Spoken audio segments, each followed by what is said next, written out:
Estamos viendo los materiales de la ingeniería, ¿no es cierto?, de que están hechas las máquinas. Y por un lado hemos visto ya el acero, cómo se fabrica el acero a partir del óxido, de los óxidos de fierro, y cómo se llega entonces al radio, cómo se entra a la acería y se lo convierte en los distintos tipos de acero que se usan. Ahora vamos a ir con un segundo material de la ingeniería rápidamente, que es el del aluminio. Aquí no vamos a entrar directamente a cómo se produce aluminio a partir de, solamente vamos a nombrar cuáles son los procesos, pero no vamos a entrar al proceso de producción de aluminio. Es un proceso especial, el proceso Bayer, creo que se llama, y sino que vamos a ver posteriormente de esos procesos cuando se solidifica y aparecen unas barras muy grandes. Vamos a ver entonces de qué se trata. Entonces ahora ya sabemos que cuando veamos videos no voy a grabar. Entonces, esta es una gran rama, digamos, de fabricación de productos de aluminio, que es la extrusión. Hay otra muy grande, que probablemente es tan grande o más que esta, que es la laminación de productos de aluminio. Hemos visto laminación de acero, el aluminio también se lamina. Y hay muchos casos de aluminio laminado. Vamos a ver, por ejemplo, cómo se cortan discos de aluminio para hacer ollas. También se hacen ollas de aluminio directamente, o si no, ollas de acero, pero con un contenido de aluminio, que también es una lámina de aluminio, o un producto plano. Entonces, ese sería otro método de fabricación. Nosotros solamente estamos viendo la extrusión del aluminio. Es interesante ver cómo los productos aliantes, el aluminio tiene unas propiedades muy diferentes, es muy blando, blanduzco, digamos, y muy poco utilizable como producto de ingeniería cuando está puro. Y entonces se añaden ciertos elementos de aleación, y lo interesante es ver que esos elementos de aleación, en total, lo que se le ponga al aluminio no llega al 1%. Hemos visto ahora, ¿no? El aluminio 6.000, 7.000, etcétera, no llegan al 1% de aleación, y eso consigue cambiarle las propiedades enormemente al aluminio, diferente a lo que ocurre con el acero. Y para el acero, la cantidad de aleación está por el 30%, cuando son aceros aleados, por ejemplo. Entonces, de 0,7% al 30% hay una diferencia enorme. Quiere decir que para mejorar las propiedades del fierro, necesitamos meterle 30% de otros materiales, mientras que al aluminio le podemos modificar las propiedades combinándolo con menos del 1% de otros materiales. Después habla también de aluminio puro. Aquí está hablando de lo que es el aluminio técnicamente puro, ¿no? Que es diferente a hablar del aluminio químicamente puro, digamos, o sea, para los laboratorios, ¿no? Un laboratorio químico, por ejemplo, a lo que en la técnica se le llama puro, en el laboratorio no se le llama puro. Necesitan que sea muchísimo más puro, pero nosotros no estamos hablando de eso, estamos hablando solamente de lo que se llama el aluminio técnicamente puro. Entonces, para que ustedes vean y puedan trabajar, aquí está la tarea 205 ya. Hemos quedado en que se van a entregar las tareas de 5 en 5. Entonces, ahora ya con esta tarea que se está dando, que habla más que nada del aluminio y más que nada de lo que acabamos de ver. Distintas preguntas, 8 preguntas, hasta terminar de qué material se fabrican las matrices hileras y qué proceso de fabricación se utiliza para ello, qué tipo de horno de calentamiento, dice, se utiliza en el proceso, no confundir con el otro horno, qué es una matriz, en qué consiste el anodizado, para qué se utilizan los distintos grupos de aluminio serie 1000, serie 6000, serie 7000.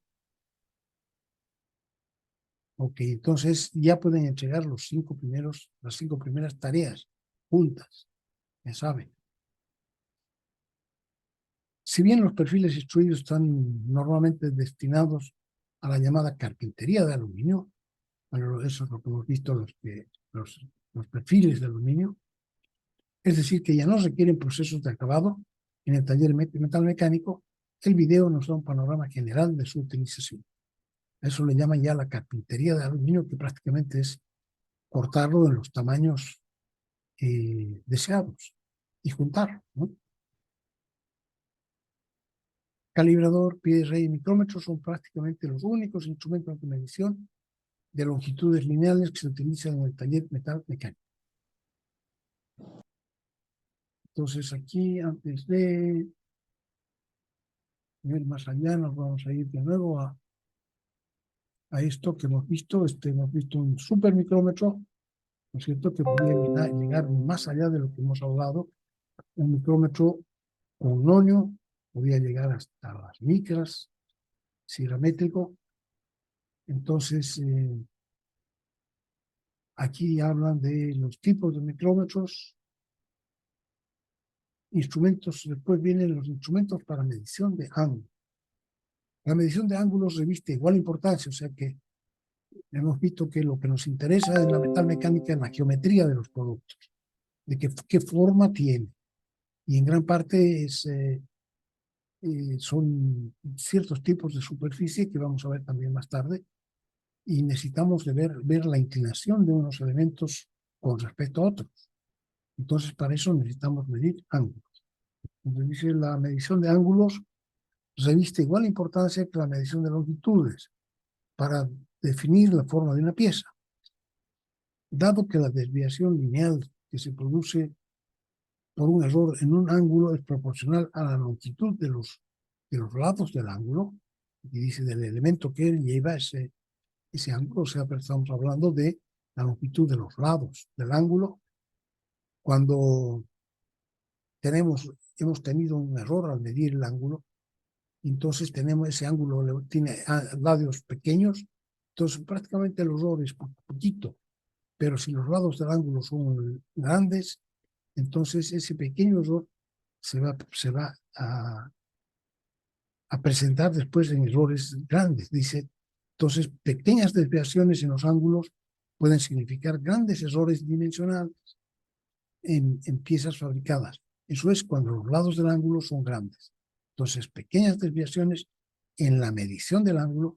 Entonces, tenemos que tener buenos instrumentos en lo posible para medir ángulos si queremos hacer piezas que estén dentro de lo que se nos pide.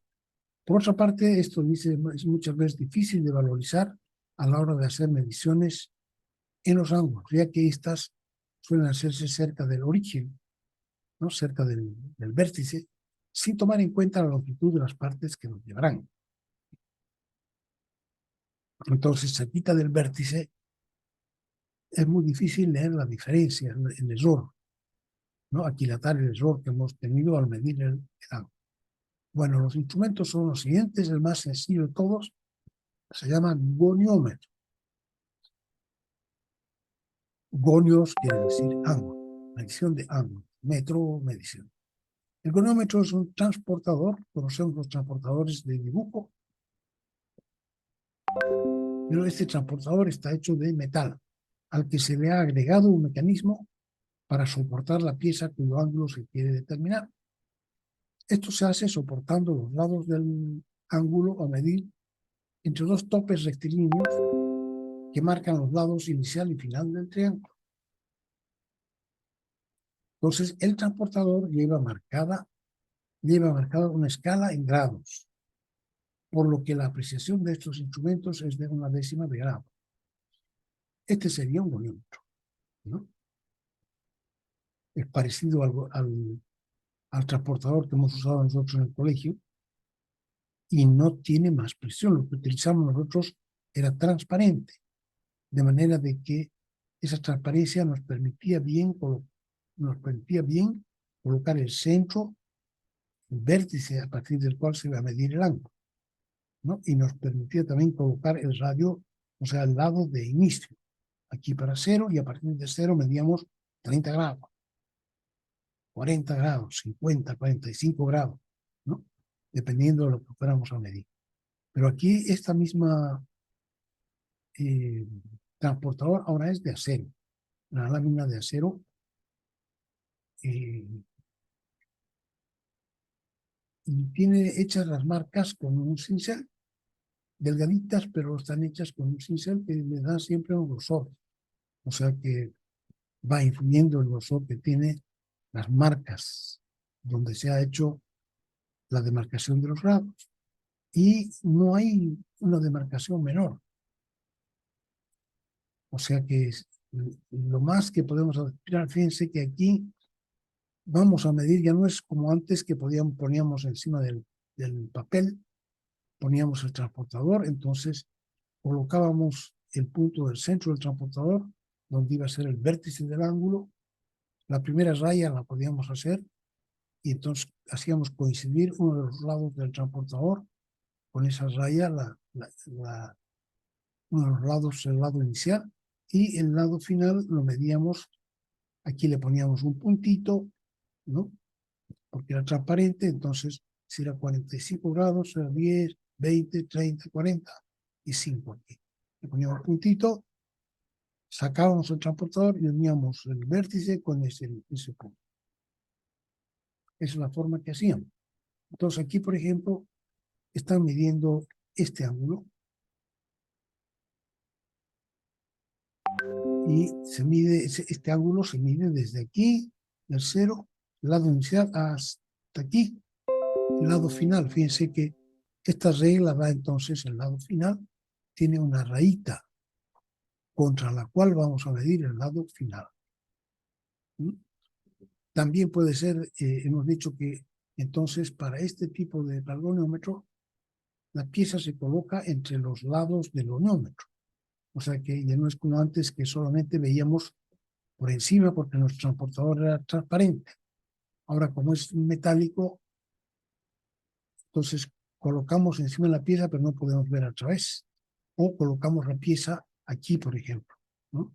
Aquí colocamos la pieza de manera que quede entre estas dos superficies, esta superficie plana y esta otra superficie plana. Entonces vamos a medir ese ángulo que es este. O aquí vamos a poner aquí la pieza, entonces esos van a ser sus lados, entre el lado del transportador y el lado de la regla. Entonces así estamos seguros de que estamos anotando bien el ángulo que tiene la pieza. Porque muy poquito que nos desviemos ya va a ser distinto, va a ser diferente. Y ahí en esa rayita que tiene la regla nos sirve para ver el lado final y ver cuánto es el lado final. ¿Sí? En este otro caso también tenemos esta regla, tiene una forma, aquí no se ve exactamente cómo es, pero también tiene un lado inicial que va a ser del transportador y el lado final de esta regla que es deslizable. Nosotros la podemos deslizar más para un lado o más para el otro y podemos leer aquí a cuánto se refiere el lado final, el lado inicial hasta el lado final. Entonces podemos estar hablando de este ángulo, que es este, o estar hablando de este otro ángulo, que es este. Entonces esos son los goniómetros. Estos son goniómetros STAR, o sea, de buena familia, pero no le podemos exigir mucha precisión. Cuando más entonces, medio grado.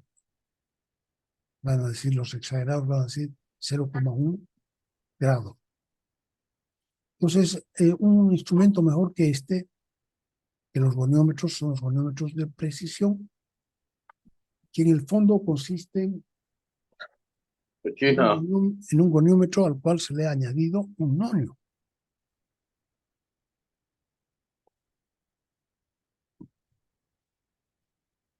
Ya hemos visto en los pies de rey calibradores o también en el micrómetro, hemos visto que añadir un nonio significa multiplicar más o menos por 10 la precisión, ¿no? Entonces queremos multiplicar por 10. Si aquí podíamos medir por medio grado, con esto ya vamos a poder medir con una décima de grado, más o menos. O lo correspondiente, si vamos a medir en grados, se mide, ya hemos visto que medimos en grados, minutos y segundos. Y que un grado tiene 60 minutos y un minuto tiene 60 segundos. Entonces, vamos a ver de cuántos minutos en minutos nos puede, sabiendo que 60 minutos hacen un grado. Entonces ahora, en lugar de ser solamente así una plancha donde están marcados los grados y esta regla, ya este es un poquito mejor. Entonces, en lugar de la plancha tiene el cuerpo es este lado con este círculo completo, o sea que aquí tiene los 360 grados junto con esto. Eso es una sola pieza de acero. Sí. Es un disco, la parte de afuera de un disco hueco. Y dentro se coloca este otro disco. Este otro disco puede girar dentro de del cuerpo del goniómetro, puede girar, y entonces aquí en el centro tiene marcado el cero interior, o sea que tenemos dos ceros. Uno, el cero del disco de afuera, tiene 360 grados, entonces en algún punto, o mejor en dos puntos, seguro que va a tener cero. Y el disco interior, que tiene aquí un cero y tiene entonces dos nonios, hacia la izquierda y hacia la derecha. Vamos a ver eso. Y en lugar de la regla que tenía esto, ahora tiene una regla deslizante. Si vamos a poner aquí la pieza, entonces hacemos pasar para allá la pieza para que sea mejor, para que podamos poner mejor ¿no? Si vamos a medir al otro lado, vamos a ver. Entonces tiene inclusive varias reglas que pueden colocarse aquí. Eso tiene un riel aquí que permite que esta regla, cuando nosotros apretamos acá, sea exactamente perpendicular a esta línea del nonio. Entonces el cero del disco interior pasando por el centro es perpendicular a esta regla. Y el cero de este otro del cuerpo, que debe estar aquí, es perpendicular entonces a este otro brazo. Entonces tenemos ya dos líneas. Este cero pasando por el centro con este lado y con este otro lado también. Marcan 90 grados. Y el móvil que gira sería desde este cero, pasando por el centro, a la regla serían también 90 grados. O sea que tenemos dos sistemas de ejes, ¿no? Girados el uno con respecto al otro, y eso nos permite entonces medir entre el lado inicial y el lado final. Goniómetro de precisión lleva además un nonio que le permite mejorar su apreciación. Dado que el ángulo puede medirse en ambas direcciones, a la izquierda y a la derecha, existen en realidad dos nonios en el instrumento, uno junto al otro, y debe utilizarse el que coincida con la dirección utilizada para medir. Si hemos girado hacia la derecha, hay que usar el nonio que está a la derecha. Si hemos girado hacia la izquierda, usar el nonio que está a la izquierda. Si apreciación. Si, por ejemplo, el nonio trae 12 divisiones, vamos a ver. Aquí este nonio. Bueno, estos gonómetros de precisión, pero no se ve aquí su nonio. Más abajo vamos a ver, aquí está lo bonito, ¿no? Este mismo es entonces, esto es el cuerpo del instrumento junto con el disco de afuera, el disco hueco. Tiene el cero aquí, el cero tiene 90 grados con respecto a esta superficie y esta otra también, 90 grados. Entonces la otra, el disco que gira dentro de este disco hueco, también tiene esta regla y tiene un cero que pasando por el centro es perpendicular a esta regla. Entonces el nonio está aquí, sujeto al disco de adentro, y de acuerdo con eso tenemos dos nonios. Aquí está el cero al centro, y un nonio hacia la izquierda y un nonio hacia la derecha. ¿Y tiene cuántas divisiones? Digamos, está marcado 60, pero tiene 3, 6, 9, 12. 12 divisiones.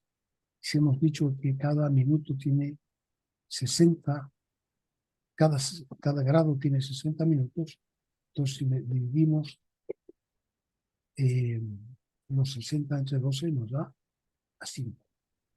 Entonces aquí ya lo han marcado a 5 en 5. 5, 10, 15. 10, 15, 20, 25, 30. 25, 40, 45. Entonces 5 en 5, cada rayita son 5 minutos más. Y ponen a la apreciación en 5 minutos.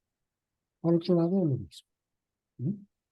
Entonces, dice esto, si por ejemplo el nonio trae 12 emisiones, entonces la apreciación va a ser U partido por N. U es un grado dividido en 12 partes, va a ser un doceavo de grado, multiplicado por 60 minutos que tiene un grado, simplificamos y nos da 60 entre 12 a 5 minutos. Entonces, este manómetro de precisión ya puede medir con una precisión de 5 minutos, que es bastante más, 12 veces más preciso que el otro. El manómetro de precisión tiene provisto una regla deslizable, así como ángulos metálicos calibrados en sus extremos, de manera de facilitar toda medición. Aquí vamos a ver qué se está midiendo, y aquí se muestran más. Aquí hay una pieza, está midiendo esa pieza contra la regla deslizable y también la base del cuerpo del goniómetro. Aquí nos está mostrando el ángulo donde se ha movido, se ha girado el disco y se generan entonces dos ángulos. Uno que es llamado el beta y otro que es alfa. Entonces tenemos además la lectura. Esta es la lectura, es igual a alfa o es igual a beta, depende si nosotros tenemos aquí la pieza en esta zona, entonces tiene un ángulo beta.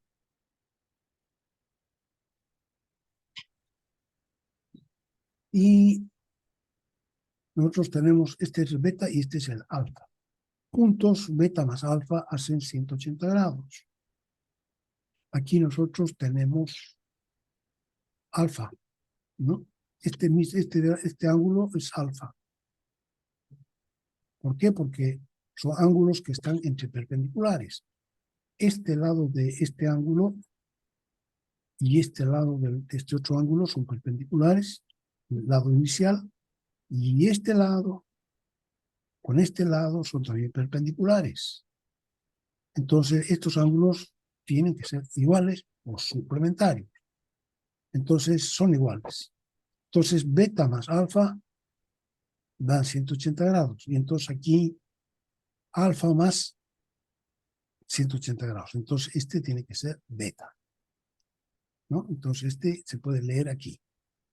Desde aquí hasta ahí habría que leer beta, pero leer mejor aquí y decir, bueno, ahora beta es igual a 180 menos alfa.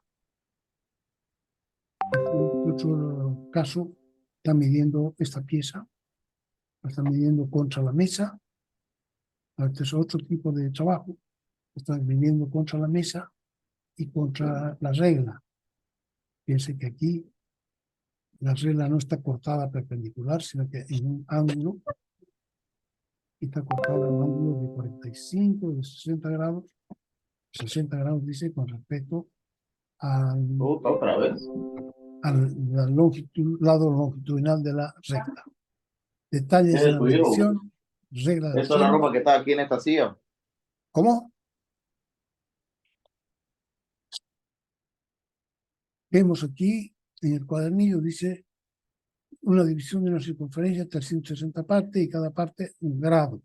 60 partes minutos, dividido, ¿no? Grado en 60 partes minutos, que a su vez se divide en 60 segundos.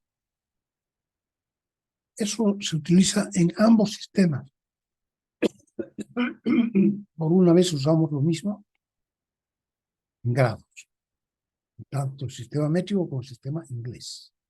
Los radianes que se han aprendido a utilizar ustedes en cálculo, porque son números reales, aquí no encuentran aplicación, ¿no? Entonces, solo encuentran aplicación en matemáticas, física y supongo que también en astronomía. Los nuevos grados, no sé, hay también otros grados que se llaman los nuevos grados. Esos no sé dónde se utilizan. pero trataban de racionalizar la medición de ángulos. El instrumento más utilizado en el taller para la medición de ángulos es el goniómetro. Ya hemos visto, aquí dice que debe tener un medio grado, cuando más 30 minutos de precisión, y después el goniómetro de precisión. El goniómetro de precisión, entonces, lo hemos visto ahorita, puede dividir su apreciación en un doceavo de grado, que sería 5 minutos. Entonces hemos pasado de un medio de grado a un doceavo de grado, 6 veces más preciso el goniómetro de precisión que el goniómetro. Esto ya lo hemos visto también. Para aún mayores requerimientos de utilizarse, dice, la regla de los senos, que permite medir una precisión de hasta, aquí está. Entonces, el otro instrumento que nos sirve para medir ángulos se llama regla de los senos. Y este es diferente. Entonces ya estamos con una precisión de 5 minutos. Dice la regla de los senos, la precisión es de 10 segundos. Vamos a ver cómo es. Aquí entonces este nos permite, si tiene un goniómetro de precisión, leemos hasta con 5 minutos. Entonces si nos vamos a la regla de los senos, que es esta, esto es una mesa giratoria. Esta es una base, tenemos que tener una mesa de mediciones que sea muy precisa, y encima de esa mesa de mediciones vamos a colocar nuestro instrumento llamado regla de los senos. Y tiene entonces la base y tiene un ángulo alrededor del cual gira la mesa, de una mesa giratoria, y encima de esa mesa giratoria, que tiene, fíjense, tiene unas ranuras en forma de T para sujetar, para meter estas piecitas con un pernito. La cabeza del perno, como es más grande, queda adentro. Entonces se las fija para que la pieza cuyo ángulo queremos medir quede fija también y no empiece a resbalarse cuando nosotros hacemos girar la mesa. Entonces tiene esta mesa giratoria, aquí se ve la mesa giratoria, y qué cosas tiene para medir. Entonces aquí se pueden poner debajo, se pueden poner calibres Johansson. Aquí se van metiendo los calibres Johansson hasta que en el momento de medir vamos a tener que el ángulo de la pieza alfa y el ángulo del instrumento alfa van a ser iguales. Pero en ese preciso momento, ¿cómo podemos saber que realmente aquí estamos haciendo que esta línea de arriba del ángulo inicial va lado inicial del ángulo, lado final del ángulo, este lado final del ángulo y la base de nuestro instrumento, ¿cómo sabemos que son paralelas? Porque si son paralelas, entonces tendríamos dos líneas paralelas cortadas por una transversal. Esta es la transversal. Entonces, estos serían ángulos correspondientes, que por ángulos correspondientes tendrían que ser iguales. Y para saber que realmente son paralelas, se utiliza este instrumento, que es un comparador mecánico. Tiene una punta que entra y sale, y cuando esa punta entra y sale, hace girar este puntero, que es el puntero de un reloj, lo hace girar hacia la izquierda o hacia la derecha, dependiendo si esta superficie es más alta. Entonces, lo que hacemos es amarramos el comparador al brazo de una columna y hacemos que se mueva de un lugar, de un extremo al otro del ángulo que estamos midiendo. Y vemos qué es lo que le pasa a la aguja. Si la aguja no se mueve, quiere decir que los dos lados, o que el lado que estamos, sobre el cual hemos caminado, o que ha caminado el palpador, es paralelo a la mesa, y por tanto es paralelo a la base de este instrumento. Y por tanto, son ángulos alternos internos y son iguales. Entonces, para utilizar esta regla de los senos, necesitamos una mesa de mediciones, o sea, no es una mesa cualquiera, sino que es una mesa con pequeñas diferencias de una superficie plana. Necesitamos utilizar los calibres Johansson y necesitamos utilizar un comparador mecánico para poder utilizar esta regla de los senos. Ahora, entonces cuando tenemos listo eso, nosotros queremos medir cuánto vale alfa y decimos el seno de alfa. Aquí es igual el seno de alfa, es igual al cateto opuesto partido por la hipotenusa. Entonces tenemos que tener el valor de la hipotenusa. Fíjense, aquí está bien mostrado, bien bonito, que este ángulo interior, desde este eje, centro de este eje, hasta el centro de este otro eje, esa distancia es siempre fija y se llama el largo de la mesa, L, que es la hipotenusa. Y entonces el cateto opuesto puede medirse en los calibres Johansson, porque en realidad si nosotros tenemos esta línea del triángulo, los calibres empiezan más abajo, pero aquí terminan más arriba también, ¿no? O sea que H y H, ¿no? Hasta el centro habría que tomar H desde aquí hasta aquí. Y es lo mismo que medir H desde un poquito más abajo hasta el final de los calibres. O sea que tenemos H con una gran precisión, porque son calibres Johansson, y partido por L.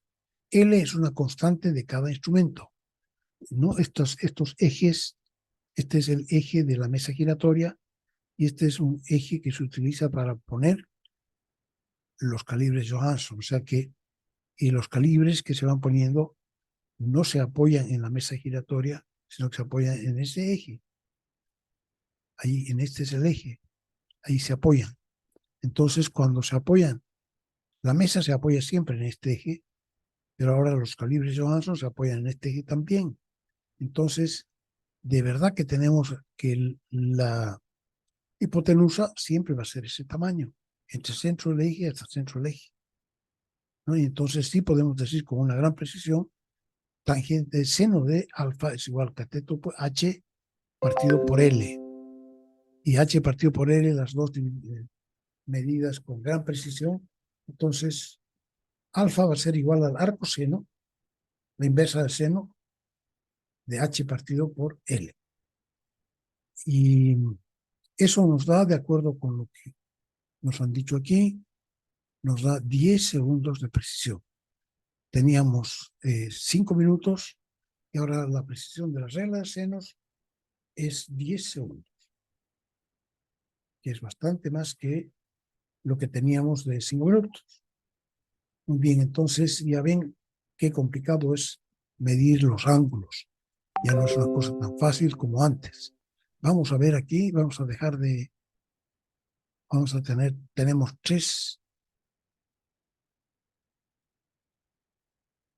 tres videitos que vamos a mirar y vamos a dejar entonces de grabar.